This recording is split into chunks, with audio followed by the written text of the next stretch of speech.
आज हम सॉल्व करेंगे 10th क्लास का आईटी सब्जेक्ट का 2023 वाला पेपर। ठीक है, इसमें आज हम एमसीक्यूज देखेंगे।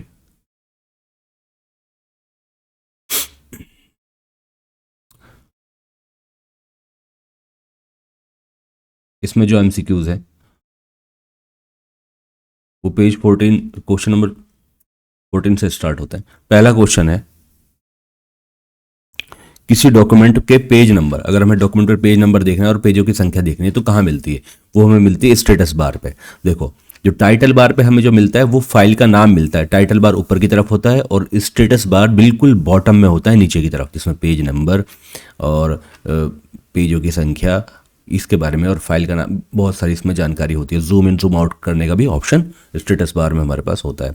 लैंग्वेज का भी ऑप्शन होता है वहाँ पर टेम्पलेट्स के बारे में भी जानकारी होती है, हम कौन से टेम्पलेट्स यूज़ कर रहे हैं। ठीक है, नेक्स्ट क्वेश्चन है क्वेश्चन 15।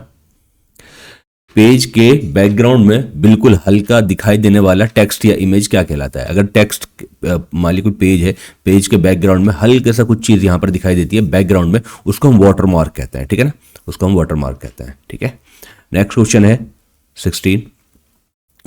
कौन सा टूल, किस टूल की मदद से हम नॉन डिजायरेबल पार्ट को काट लेते हैं? ठीक है, जो नॉन डिजायरेबल पार्ट होता है वो हमारा कटता है क्रॉप टूल से। ठीक है, जब हम इमेज को एडिट करते हैं, जब हम इमेज को क्रॉप करते हैं, मान लो ये इमेज है, अगर हम इसको क्रॉप करते हैं तो ये वाला हिस्से को अगर हम रखना चाहते हैं तो बाकी वाला हिस्सा जो है वो क्रॉप होकर अलग हो जाएगा। ठीक है, 17वां क्वेश्चन है, टैब अपने आप एक्टिव हो जाता है। कौन सा टैब है जो अपने आप एक्टिव हो जाता है? अपने आप एक्टिव होता है टाइप टैब। कौन सा होता है? Type tab. ठीक है, नेक्स्ट क्वेश्चन है 18वां। कैल्क में स्प्रेडशीट की एक्सटेंशन होती है। जो कैल्क है उसमें स्प्रेडशीट की एक्सटेंशन क्या होती है? देखो, जब स्प्रेडशीट की एक्सटेंशन की बात आए तो उसकी फुल फॉर्म, उसकी एक्सटेंशन होती है ओडीएस। जब प्रेजेंटेशन की बात आए, ठीक है, प्रेजेंटेशन की एक्सटेंशन होती है डॉट ओडीपी। ठीक है, और जब राइटर की बात है तो लिब्रे ऑफिस राइटर की एक्सटेंशन क्या होती है?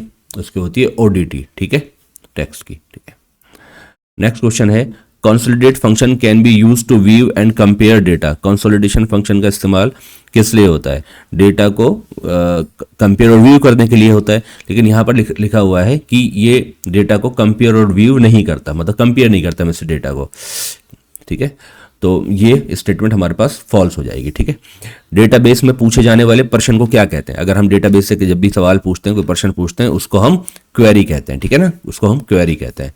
नेक्स्ट क्वेश्चन है, सभी फील्ड वैल्यू जो कि प्राइमरी की नहीं बन सकती। देखो, अगर हम बहुत सारे हमारे पास कीज हैं, बहुत सारे कॉलम है हमारे पास, फील्ड की वैल्यू यानी कि बहुत सारे कॉलम है हमारे पास टेबल में, और हमने उनमें से कुछों को एक को प्राइमरी की बना दिया। देखो, जब हम एक को प्राइमरी की बना देते हैं, एक को प्राइमरी की बना देते हैं, जो रिमेनिंग जो होती है उनको हम कैंडिडेट की कहते हैं। क्या कहते हैं? उनको हम कैंडिडेट की कहते हैं। ठीक है, जो कि प्राइमरी की नहीं बन सकती। ठीक है, उनको हम कैंडिडेट की कहते हैं।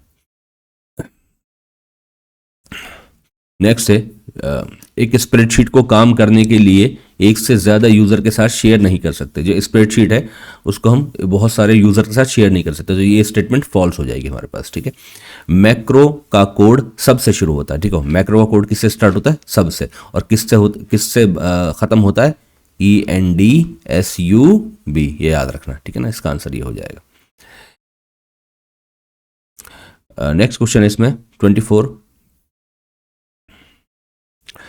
आधार नंबर को स्टोर करने के लिए डेटा टाइप क्या होना चाहिए? आधार नंबर को स्टोर करने के लिए हमारे पास जो डेटा टाइप होना चाहिए वो कैरेक्टर डेटा टाइप हमारे पास होना चाहिए आधार नंबर को स्टोर करने के लिए। ठीक है, नेक्स्ट क्वेश्चन है, एब्सोल्यूट सेल रेफरेंसिंग किसे कहते हैं? देखो, एब्सोल्यूट सेल रेफरेंसिंग जो होती है हमारे पास, जब भी किसी, ये याद रखना, एब्सोल्यूट सेल रेफरेंसिंग है। ठीक है, एब्सोल्यूट सेल रेफरेंसिंग जब भी किसी कॉलम और रो में, ठीक है, हमारे पास कॉलम नेम किससे स्टार्ट होते हैं? ए से लेकर जेड तक हमारे पास कॉलम होते हैं, ABCD से स्टार्ट होते हैं, और रो हमारे पास 1 2 3 से स्टार्ट होती हैं, ये हमने पढ़ा है। ठीक है, और अगर इनके नाम से पहले डॉलर लगा दिया जाए, इनके नाम से पहले क्या लगा दिया जाए? डॉलर लगा दिया जाए, तो उसे हम कहते हैं एब्सोल्यूट सेल रेफरेंस। देखो डी से पहले डॉलर है, लेकिन यहाँ पर रो में डॉलर नहीं है, ठीक है, डी से पहले D6, यहाँ पर डॉलर डी से पहले तो है लेकिन 6 के बाद दे रखा है, ये गलत है, ये भी गलत है, ये भी गलत है। ये कह रहा है एब्सोल्यूट सेल रेफरेंसिंग बताओ, तो एब्सोल्यूट सेल रेफरेंसिंग ये होगी।